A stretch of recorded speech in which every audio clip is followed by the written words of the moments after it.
To my future employer, good day. I'm Annabel Robes Navarro. I'm 43 years old and I live here in Malboal, Cebu City. I'm graduated as caregiving here in Cebu City. I'm happily married with George Samaniego Navarro and we have two kids. Firstborn is a boy, 20 years old, and second is a girl, 19 years old.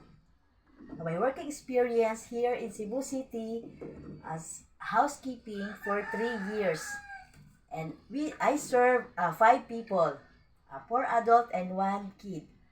My duties and responsibilities are cooking, ironing, cleaning, washing. And to my future employer, please use me as your helper because I'm honest, loyalty, obedience, and trustworthy. To my future employer, I'm looking forward to work with you soon. Thank you and good day.